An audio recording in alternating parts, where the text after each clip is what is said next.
13 July 2026 new York Times এবং Israeli গণমাধ্যম হারেৎজের যৌথ অনুসন্ধানে মধ্যপ্রাচ্যের ভূরাজনীতির এমন এক অধ্যায় উন্মোচিত হয়েছে যা যে কোনো স্পাই থ্রিলারকেও হার মানায়। দীর্ঘ অনুসন্ধানে জানা যায়, ইসরায়েলি গোয়েন্দা সংস্থা মোসাদ ইরানের সাবেক কট্টরপন্থী প্রেসিডেন্ট মাহমুদ আহমাদিনেজাদকে নিজেদের গোপন অ্যাসেট হিসেবে গড়ে তুলেছিল। তাদের দীর্ঘমেয়াদী লক্ষ্য ছিল তাকে পুনরায় ইরানের রাষ্ট্রীয় ক্ষমতায় বসানো। কিভাবে মোসাদ এই পরিকল্পনার ছক কষেছিল, আজকের ভিডিওতে সেটাই তুলে ধরব।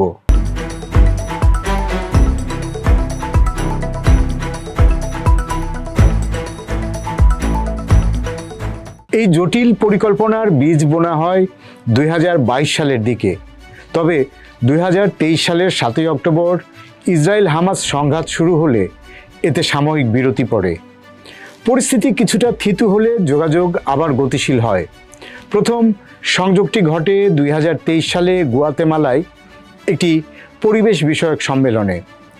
ইরানের নিজস্ব গোয়েন্দা বাহিনী শুরুতে আহমেদিনেজাদের বিদেশ সফরে বাধা দিলেও সামাজিক যোগাযোগ মাধ্যমে তৈরি হওয়া প্রবল জনমতের চাপে তারা তাকে ছাড়পত্র দিতে বাধ্য হয়।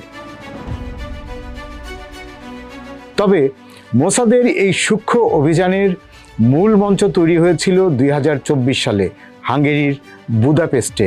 সেখানে লুদোভিকা ইউনিভার্সিটির জলবায়ু পরিবর্তন বিষয়ক সম্মেলনটিকে ব্যবহার করা হয় আন্তর্জাতিক আবরণ বা কভার হিসাবে। ইউনিভার্সিটির রেক্টর গেরগেলি ডেলি পরে স্বীকার করেছেন, এক পদস্থ সরকারি কর্মকর্তার অনুরোধে এই আয়োজনটি করা হয়েছিল। মূলত এই সম্মেলনের আড়ালেই আহমেদিনেজাদ সরাসরি মোসাদের প্রধান ডেভিড বার্নিয়ার সাথে গোপন বৈঠকে বসেন। এরপর 2025 সালের জুনে ইরান যুদ্ধ শুরুর ঠিক কয়েকদিন আগে তিনি দ্বিতীয়বার বুদাপেস্ট সফর করে পরিকল্পনার পরবর্তী ধাপগুলো চূড়ান্ত করেন। এখন একটা প্রশ্ন হলো, আহমেদিনেজাদ কেন এমন পথে হাঁটলেন? 2017, 2021 এবং সর্বশেষ 2024 সালের নির্বাচনে ইরানের গার্ডিয়ান কাউন্সিল তাকে বারবার অযোগ্য ঘোষণা করেছিল। ফলস্বরূপ বর্তমান ইরানি শাসক গোষ্ঠীর প্রতি তার তীব্র ক্ষোভ এবং ক্ষমতা পুনরুদ্ধারের অন্ধ মোহ তৈরি হয়। তিনি নিজে সরাসরি কোনো নগদ অর্থ নেননি ঠিকই, তবে মোসাদ তার সমস্ত যাতায়াত এবং হোটেলের বিল চুকিয়েছে এবং তার ঘনিষ্ঠ মুখপাত্র জাভান ফেকরকে গোপনে মোটা অঙ্কের অর্থ দিয়েছে। তার সাবেক সহকর্মী আব্দুল রেজা দাভারির মতে, স্রেফ ক্ষমতার লোভে আহমেদিনেজাদ এমন যে কোনো চরম পদক্ষেপ নিতে প্রস্তুত ছিলেন। পরিকল্পনাটি চূড়ান্ত রূপ নেয় 2026 সালের 28 ফেব্রুয়ারি, যেদিন ইসরায়েল আমেরিকার বোমা হামলায় মারা যান ইরানের supreme leader Ayatollah Ali Khamenei. ইসরায়েলের সামরিক অভিযান অপারেশন রোরিং লায়ন শুরুর দিনেই তেহরানে আহমেদিনেজাদের বাড়ি এবং নিরাপত্তা বহরে আকস্মিক হামলা হয়। তখন একটি কালো পিউজো গাড়িতে করে মোসাদের বিশেষ দল তাকে উদ্ধার করে গোপন সেফ হাউসে নিয়ে যায়। কিন্তু শেষ মুহূর্তে ইরানের ক্ষমতায় বসার বিষয়ে তিনি অনীহা প্রকাশ করেন এবং সেই সেফ হাউসটি ছেড়ে চলে যান।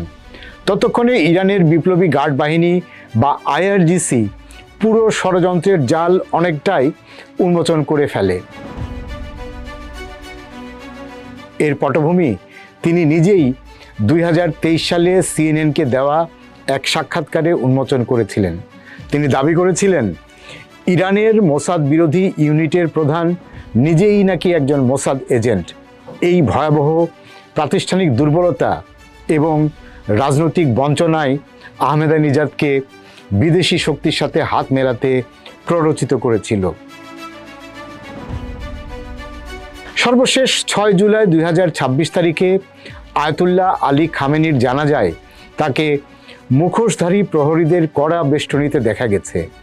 এইসব ঘটনাপ্রবাহ প্রমাণ করে তিনি এখন আইআরজিসির কড়া নজরদারি বা গৃহবন্দী অবস্থায় দিন কাটাচ্ছেন। তবে তিনি কি পুরোপুরি মোসাদের আজ্ঞাবহ এজেন্ট ছিলেন, নাকি নিজের রাজনৈতিক স্বার্থ হাসিলে মোসাদকে ব্যবহার করতে চেয়েছিলেন একজন সুযোগ সন্ধানী হিসেবে? এই অমীমাংসিত প্রশ্নটিই এখন মধ্যপ্রাচ্যের রাজনীতিতে সবচেয়ে বড় রহস্যের জন্ম দিয়েছে। দর্শক, এ বিষয়ে পরবর্তী আপডেটের জন্য আমাদের সাথেই থাকুন।